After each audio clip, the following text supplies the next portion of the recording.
안녕하십니까? 네, 오늘은 9번째 교과 공부를 시작하겠습니다. 네, 제목이 어떻게 되나요?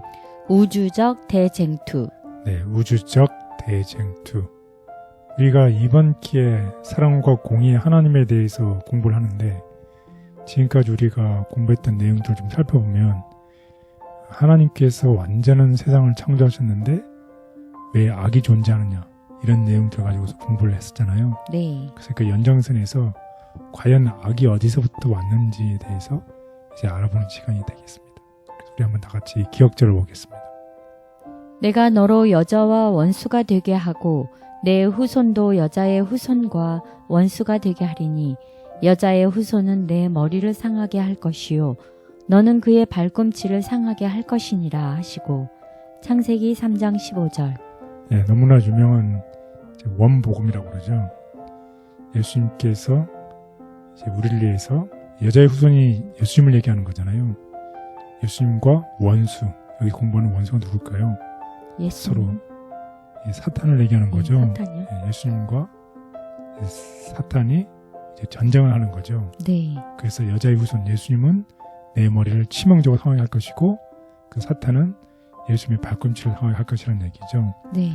이런 전쟁이 언제 일어났나요? 이런 전쟁에 대해서 오늘 공부하는 시간입니다.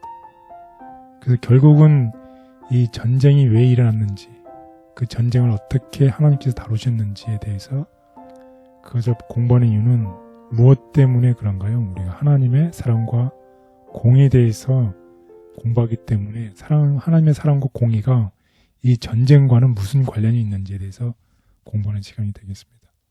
그래서 이 공부의 배경을 살펴보면 우리 제목처럼 제목이 뭐라고요? 우주적 대쟁투요. 네, 우주적 대쟁투는 하나님과 사탄 사이의 대립, 갈등, 컨플릭트, 그리고 창조주와 그분의 통치, 하나님께서 창조하신 이 세상이라는 게 하늘과 땅뿐, 지구뿐만 아니라 어디죠? 우주잖아요. 우주, 전 우주를 하나님의 다스리는데 유니버스죠. 거기에 불면을 가진 한 피조물 사이의 대결을 우주적 대쟁투라고 합니다. 그래서 이 반역이 일어났는데 이 반역과 함께 새로운 우주에 없었던 정말 새로운 개념이 생겼는데 그것이 바로 무엇이다? 악. 예, 하나님은 이 세상을 어떻게 창조하셨어요? 심히 좋았더라. 아름답게. 예, 아주 아름답게 창조하셨는데 거기에 한 피조물이 하나님을 반역하면서 생겨난 그 개념이 무엇이다? 악이라는 것입니다. 그럼 악이 생기면 어떻게 해야 되나요? 즉시 없애버리면 되잖아요. 네. 네, 그렇지 않았다는 것이에요. 왜 하나님께서 그걸 악이 생겼을 때 정말 즉시 없애지지 않으셨어요? 않으셨을까요? 거기에 바로 하나님의 공의와 사랑이 연관되어 있기 때문에 그렇습니다. 그래서 이제 우리가 이제 창세기에 대해서도 공부를 이제 하겠지만 창세기 1장, 2장까지는 이 세상이 어떻게 창조됐어요? 심히 좋았더라. 그리고 3장에 가면서 에덴 동산에서 누가 등장하냐면 아담과 하와, 그 다음에 뱀이 등장을 하게 되죠. 근데 아담과 하와가 그때 범죄하기 이전에 누가 존재했다고요? 뱀이 존재했다는 거지. 그래서 이미 이 뱀이라는 것이 이미 우리가 공부를 해서 알겠지만 이제 악이라는 거죠. 네. 그래서 아담과 하와가 존재하기 이전에 무엇이 이미 존재했다? 악이 존재. 악이 존재했다는 거죠. 우리 조상들이 범죄하기 이전에 이미 악이 존재했다는 것입니다. 그런데 하나님은 아까도 말씀드렸지만 처음부터 사단을 어떻게 악이 생기면 바로 그 반역이잖아요. 그것을 그냥 깨끗하게 멸할 수도 있었지만 그렇게 하지 않으셨어요. 왜 하나님이 그 악을 용납하시는가? 지금도 왜 용납하시는가? 하나님의 사랑을 가장 잘 나타내는 방법이 어떻게 즉시 악을 멸하는 것인가? 아니면 그것을 허용하는 것인가?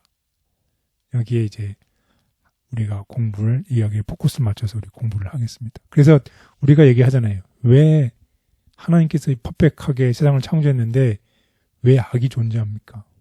이런 질문을 우리가 지금까지 해왔잖아요. 그래서 네. 부분적으로 공부를 했는데 오늘 거기에 대해서 공부를 풀리 해보겠습니다. 그래서 오늘 이제 제목을 보면 우리가 이제 공부할 이제 트렌드 시작점입니다. 우주적 대쟁투, 이 우주의 대전쟁이 일어났다는 것이에요. 그리고 그 우주에서 났던 그 대쟁투가 어디로 확산되는 것이에요? 지구. 예. 우주에서, 하늘에서 일어났던 전쟁이, 그 전쟁이 우리가 살고 있는 이 지구로 확산이 된 거예요. 그래서 이 지구를 어떻게 구하기 위해서 예수님께서 인성을 가지시고 이 땅에 오셔서 여기서 누가 또 싸우게 되나요? 사탄과 싸우게 되죠. 그래서 이 우주적 대쟁투의 해결, 대쟁투의 본질은 무엇이고 지금도 그 전쟁은 끝났나요? 아니요. 예, 계속되고 있다는 것이요. 이 전쟁이 우리가 생각하는 물리적인 전쟁이 아니라 결론적으로 말씀드리면 무슨 전쟁인가요? 우리 영적인 전쟁이죠. 결국 우리 마음의 믿음의 전쟁입니다. 아직도 우리 마음 속에 선과 악의 전쟁이 있나요? 네. 있지요. 네. 네, 우리 마음 속에 항상 있지요. 항상 있어요. 예, 그 전쟁이 언제 끝나는가? 그 전쟁의 본질은 무엇이고 그 전쟁은 어디서부터 시작됐는지 거기에 대해서 공부하는 시간이 되겠습니다. 그래서 오늘 공부의 제목을 보겠습니다. 첫째 날은요. 원수가 이렇게 하였구나. 예, 결국 이 전쟁의 시발점이 누구라는 것이에요. 사단. 예, 원수라는 것이. 이 악의 시작점이 누구라는 것이에요. 하나님은 아름다운 세상을 만드셨는데 이 아름다운 세상에 악을 가지고 온 사람, 악을 창조한 사람이 누구냐는 거예요. 원수가 이렇게 하였구나. 그래서 두 번째 날은 이 땅의 대쟁투의 기원. 예, 그래서 이 원수 하늘에서 쫓겨나서 이 땅에 와서 다시 이 땅에 우리의 최초의 조상인 아담과 하와를 어떻게 다시 또 악에 물들게 하는 이 땅의 재생초의 기원이 시작됐습니다. 그리고 세 번째 날은 하늘의 대쟁투의 기원. 예, 그래서 우리가 이제 거슬러 올라가면 왜 우리가 이 땅에서 이렇게 힘든 삶을 살아가는지, 악이 어디서 생겨났는지, 그게 태초에 이 하늘에서 전쟁에서 진 이 사단이 와서 그런 일이 일어났죠. 그런데 좀 더 거슬러 올라가 보면 그 근원이 하늘에서 이미 시작이 됐다는 거죠. 그리고 이 지구상에서 예수님과 싸우게 되죠.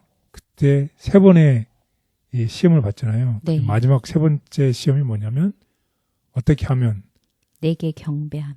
예, 예수님께 네가 세상의 모든 영광을 다 보여주고 내가 나에게 뭐하면 경배한다면 결국 이 세상에서의 싸움은 무슨 싸움이라는 것이에요. 경배의 싸움이라는 것이에요. 내가 하나님을 경배하느냐 아니면 악에 속한 사단을 경배하느냐의 경배의 싸움이라는 것이에요.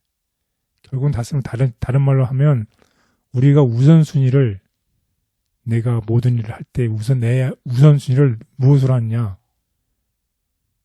하나님을 우선순위를 하느냐? 아니면 나를 중심으로 하느냐? 결국 이 전쟁에 악이 생긴 이유는 나죠. selfishness. 너무 악한 자기 자신의 이 이기심. 내가 나를 경배하거나 그게 나를 경배하는 게 사탄을 경배하는 거죠. 그렇게 하는 결국 경배의 싸움입니다. 그래서 우주적 대쟁투의 본질은 무엇이라는 것이에요. 아까도 말씀드렸지만 우리 믿음의 싸움입니다. 오늘 이 공부를 통해서 우리가 우리 마음속에 오늘도 다시 한번 우리가 하나님을 내 인생의 최고의 우선순위를 삼고 모든 일들을 하나님께 맡기면서 그 길을 걸어간다면 비록 내게 험한 일들이 나왔더라도 하나님을 우선순위로 하고 하나님의 도움을 구하면서 갈 때에 우리가 믿음의 싸움에서 승리할 수 있게 되겠습니다. 그래서 이런 공부를 하고 나면 다음과 같은 결론에 우리는 동의할 수 있을 것입니다. 그리스도와 사탄 사이의 대쟁투는 성경 신학의 핵심이며 성경의 대부분이 말하는 두드러진 주제이다. 사탄은 영광을 자신에게 돌리며 그분의 자리를 차지하기 위해 그분이 온전히 선하고 사랑인지 그 정부가 공의롭고 율법이 완전한지에 대한 대쟁투를 시작했다. 하나님은 사랑이시기에 악을 바로 멸하지 않으시고 그것이 온전히 드러날 때까지 기다리신다. 사탄은 온갖 술수로 우리의 경배를 찬탈하려 하지만 우리는 예수님의 승리를 본받아 말씀으로 승리할 수 있다. 즉시 멸망시키지 아니하셨다. 무한히 지혜로우신 하나님은 사단이 하늘에 더 이상 머물러 있을 수 없다는 결정이 내린 후에도 그를 즉시에 멸망시키지 아니하셨다. 오직 사랑의 봉사만이 하나님께 간합될 수 있기에 피조물들의 충성은 하나님의 공의와 자비에 대한 확신에 기초해야 한다. 하늘과 그밖의 모든 다른 세계의 주민들은 아직 죄의 본질과 그 결과에 대하여 깨달을 단계가 못 되었으므로 사단을 멸망시키는 것이 하나님의 공의요 은혜임을 깨달을 수 없었다. 그러므로 만일 사단이 즉시로 멸망을 받으면 그들은 사랑보다는 두려움에서 하나님을 섬기게 될 것이었다. 그리하여 사단의 가만은 완전히 사라지지 않고 반역의 정신도 여전히 없어지지 않을 것이었다. 그러므로 죄악이 충분히 성숙하도록 허용되어야 한다. 온 우주가 영원히 유익하도록 모든 피조물들이 하나님의 정부에 대한 사단의 비난의 진상을 알 수 있도록 하나님의 공의와 자비 그리고 그분의 율법의 불변성이 영구히 의문시되지 않을 위치에 놓여질 수 있도록 사단이 그의 주장들을 완전히 실천하도록 해야만 한다.